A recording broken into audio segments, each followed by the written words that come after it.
Pesquisa mundial feita pela Ipsos revelou que 8 em cada 10 brasileiros quer manter a vacinação em dia, a vacinação contra o coronavírus. E a pergunta é: se esses dados são tão claros, se a vacina está tão bem aceita na população brasileira, por que alguns políticos permanecem fazendo campanha contra a vacina? Por que o presidente da República não se vacinou até hoje e diz que não vai se vacinar de jeito nenhum? Porque se sente imunizado. Ele tem as próprias conclusões científicas e ignora completamente o conselho dos cientistas de todo o mundo, né? Inclusive da Organização Mundial de Saúde, conselhos inclusive de cientistas que o apoiam, mas que, segundo ele está imunizado e não precisa. Aqui na Paraíba, um deputado foi obrigado a se vacinar porque a Assembleia Legislativa suspendeu as sessões híbridas até que ele se vacinasse. Resolveu se vacinar, vacinou-se hoje com a primeira dose, e a sessão da Assembleia Legislativa voltou a acontecer. Os legislativos precisam abrir, o comércio precisa abrir, os cinemas, o transporte público, tudo precisa funcionar com segurança. E como existe um vírus mortal circulando, é preciso, é óbvio, que as pessoas têm que se imunizar. Tomar a vacina não é uma questão de liberdade individual, de escolha pessoal, porque nós estamos vivendo em sociedade e a doença é uma doença coletiva. É que não passa na cabeça de algumas pessoas que o conceito de liberdade ele precisa levar em conta a liberdade de fazer ou deixar de fazer alguma coisa quando o que você faz ou deixa de fazer atrapalha a vida do outro. Até para liberais como o Milton Friedman, que dizia que a liberdade de mover o meu punho está delimitada pelo queixo do meu semelhante. Então, veja só, se você, ao não se vacinar, está prejudicando a imunização coletiva da sociedade e, portanto, prejudicando a política coletiva sanitária para extirpar a circulação do vírus dentro da sociedade, se o indivíduo tem esse comportamento, ele não está exercendo a liberdade individual. Ele está cometendo um crime sanitário. E a questão é: o que fazer com esses indivíduos que não querem se vacinar de jeito nenhum? Bom, primeiro eu gostaria de explicar como foi feita essa pesquisa da Ipsos, que eu tenho aqui em detalhes. Vejam comigo em detalhes essa pesquisa, que diz que 8 em cada 10 brasileiros quer manter a vacinação em dia contra o novo coronavírus. Esse é o estudo global feito pela empresa Ipsos. A Ipsos é uma das mais famosas, a terceira maior empresa de pesquisas de mercado do mundo. E aqui eles fizeram uma pesquisa mundial, concluída agora em agosto, e que concluiu, entre outras coisas, que o Brasil, como você vê aqui, é o país do mundo, 83%, onde as pessoas querem se vacinar e estão felizes com a vacinação. Nós só perdemos para o México, onde 85% das pessoas querem se vacinar e são a favor da vacina, pretendem, inclusive, manter a vacinação em dia no próximo ano. Aqui você vê que alguns países têm menor preocupação com isso. A Rússia, apenas 43% dos russos dizem ter algum tipo de preocupação, de intenção de se vacinar. Em alguns outros países, essa média diminui, mas no Brasil é de 83%. O México está em primeiro lugar, com 85% dos mexicanos que estão felizes com a oportunidade de vacinação. E esse estudo ele traz algumas questões interessantes. A primeira delas é que as mulheres, 87%, as mulheres brasileiras, elas querem mais se vacinar do que os homens. Os homens chegam a 80%. E na idade, né, no que diz respeito à idade, quanto mais idade, mais a pessoa quer se vacinar. Então, a faixa etária de 55 a 74 anos de idade, 87% dos brasileiros dizem que pretendem manter em dia, né, a proteção contra a Covid-19.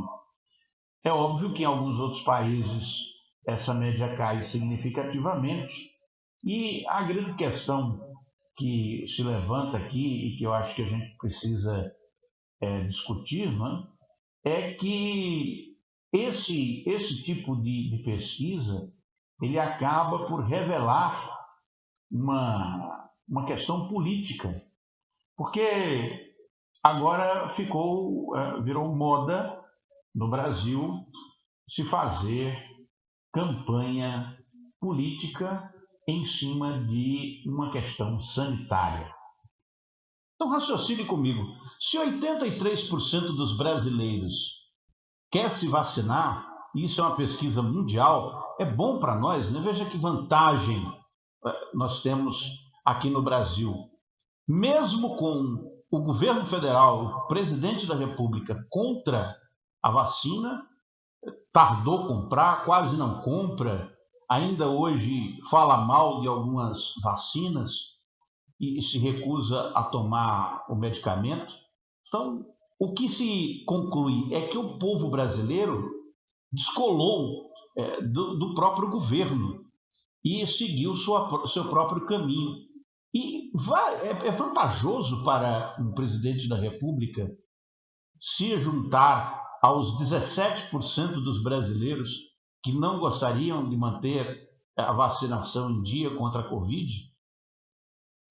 Qual é a vantagem para um político se posicionar contra as vacinas? De onde vem essa ideia contra a vacina?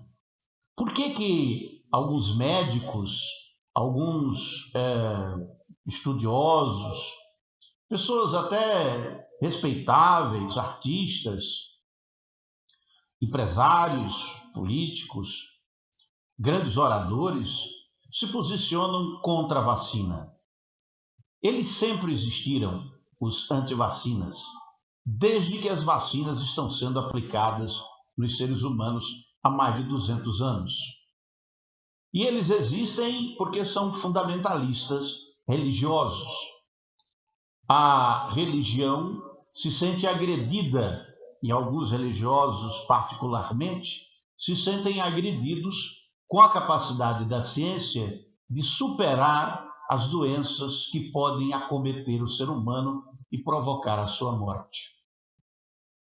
Esses religiosos fundamentalistas acreditam num Deus que controla tudo e que, portanto, não é necessário nenhuma providência científica para evitar a morte de milhões de pessoas, porque esse Deus que controla tudo é capaz de resolver os problemas e tudo termina bem. A filosofia, a ideologia política do presidente da República se reflete muito nessa ideia. Uma ideia fatalista de que o que está acontecendo com a humanidade teria que acontecer de qualquer maneira, que não podemos fazer muita coisa por isso, para resolver esse problema, que nos resta apenas aceitar as circunstâncias e contar os mortos.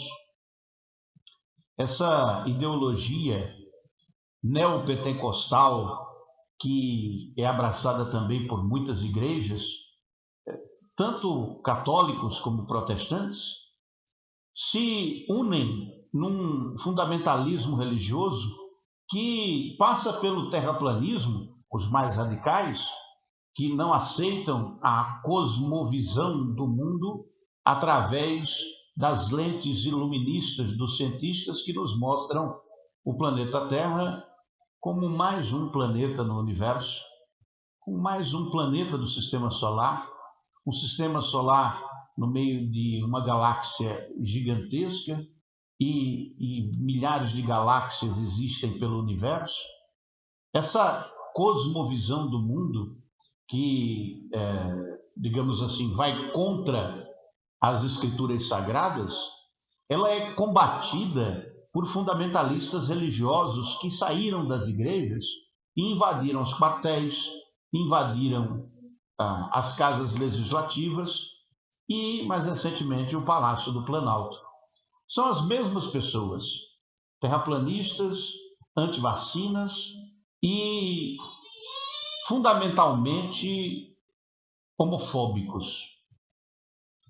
Pregam abertamente a homofobia, ou seja, o preconceito contra gays, lésbicas, travestis, transgêneros e as demais identidades de gênero.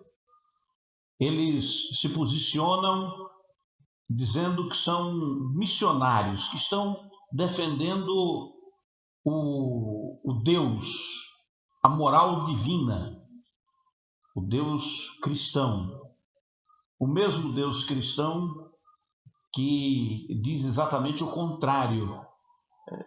O Deus cristão que prega a tolerância como valor fundamental. Mas nessa visão distorcida do cristianismo, há espaço, inclusive, para a intolerância religiosa, a intolerância no que diz respeito ao gênero. É um pessoal também adepto ao racismo, de que a raça caucasiana deve dominar o mundo. Essa turma sempre existiu. E ela estava relegada à minoria da minoria. Tanto que no Brasil nunca houve nenhuma discussão sobre se deve haver ou não vacinação. Ninguém nunca perguntou marca de vacina. Muito pelo contrário, os brasileiros sempre se encamparam campanhas de vacinação para imunizar a sociedade e salvar as pessoas. Já está mais que provado que as vacinas são fundamentais para controlar epidemias de vírus. Essa epidemia do novo coronavírus não foi a última. É o que dizem os especialistas. Dia desse, quem disse isso, semana passada, foi a cientista que descobriu a vacina de Oxford, que é distribuída pela AstraZeneca. Ela diz que vai surgir um novo vírus.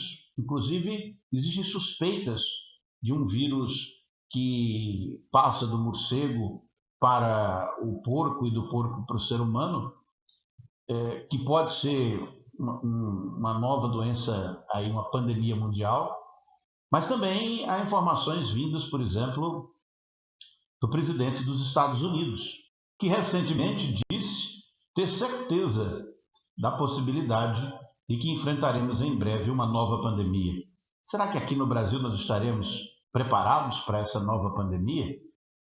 Se ainda nem conseguimos sair dessa direito, que ainda nem responsabilizamos as pessoas que deliberadamente cometeram o erro de não tomar as medidas sanitárias necessárias para proteger os cidadãos e cidadãs brasileiros e brasileiras, que foram, de certa forma, incentivados a se contaminarem, a não tomarem medidas sanitárias para a proteção do contágio, porque a ideia era que o contágio salvava.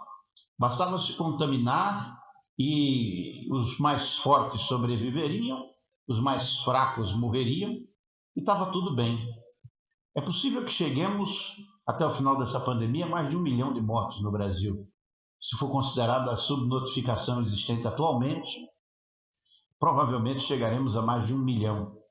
E, infelizmente, teremos que concordar com as estatísticas, as previsões iniciais dos estudos demográficos feitos por infectologistas que mostravam a importância dessa pandemia e o potencial mortífero do vírus, que terminou se confirmando. Agora a doença começa a ser controlada pela vacina. E aí aparecem os antivacinas para tumultuar a situação. O bom é que o brasileiro não está caindo nessa, né? E a cultura brasileira é de tomar vacina, como a dos mexicanos também. Isso deve se manter e prejudicar, aí onde está a questão política, prejudicar politicamente o presidente que é candidato à reeleição. Terá grandes dificuldades durante a campanha eleitoral com os eleitores devido a essa postura anti-vacina. E mantê-la de forma teimosa e insistente é um tipo de comportamento que muito dificilmente será perdoado pelos eleitores. Era isso que eu tinha para hoje. Eu sou Arquimedes de Castro e este é o Laboratório de Comunicações. Deixe seu like, seus comentários, suas críticas e compartilhe esse conteúdo. Um abraço e inscreva-se aí no canal para manter-se informado aqui das nossas atualizações. Até a próxima.